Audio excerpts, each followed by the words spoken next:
All right, in the last video, I talked to you about the Trojan War itself.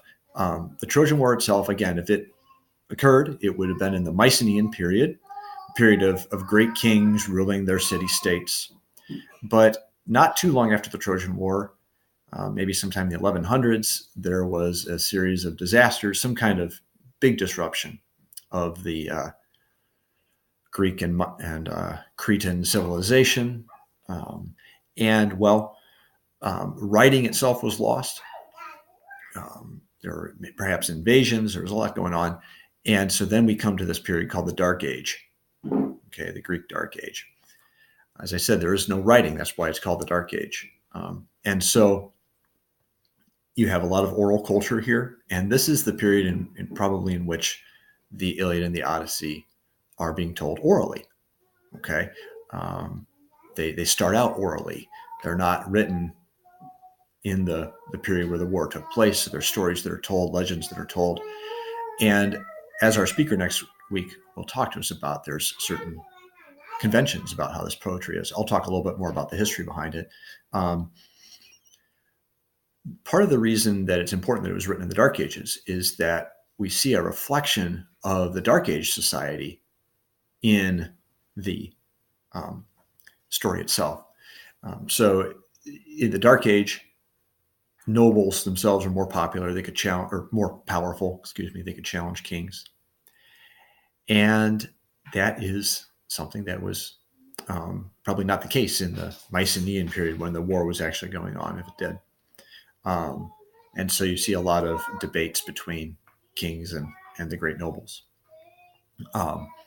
And so if you're familiar with, say, the King Arthur stories at all, King Arthur stories often are set in the Middle Ages, the High Middle Ages, knights in shining armor. But if King Arthur actually lived, it would have been in the European Dark Ages after at the fall of the Roman Empire.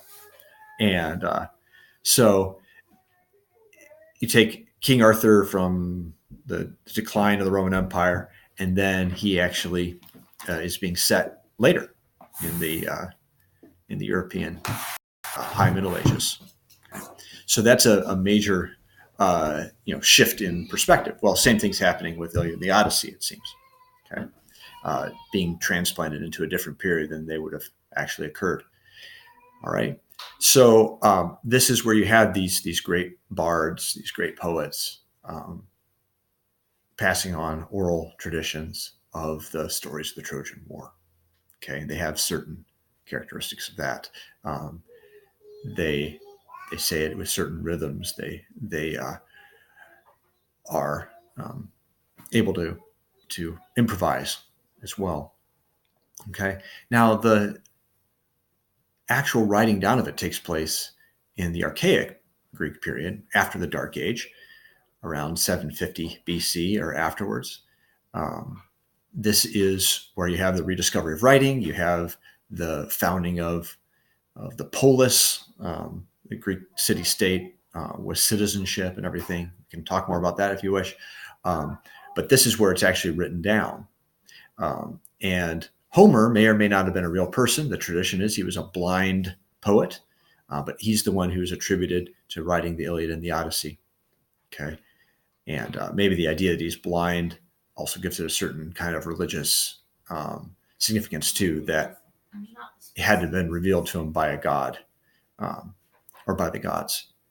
And indeed, poets were sometimes seen as having a certain level of inspiration from the gods. Okay, so it's written down, and this is how we have the actual written texts of the Iliad and the Odyssey. And that's how scholars are able to try to get to what they feel is the most reliable text of it. So that's a basic kind of understanding of how we have the text itself. All right, and as I said, next week we'll have somebody come and talk about the origins of it and the actual poetics of it.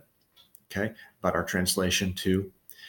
And in the assignment for this week, we have the dramatic structure on page 4 in your packet, and the elements of literature on pages 5 And 6 and 7, you can take a look at those. I don't think that there's anything particularly difficult necessarily about those terms, but if you'd like me to elaborate on any of them, explain them in the discussion forum, or if you would want me to hold on for a second, Sabrina. If you would like me to just post some things about any of them, try to explain better, then I would be glad to do that. Thank you. And here is Sabrina. You already saw my wife getting something behind me. Here is Sabrina, our almost 3-year-old. And you want to say hi, Sabrina? Okay. Well, this is Mr. Kistler signing off. Hope you have a good day.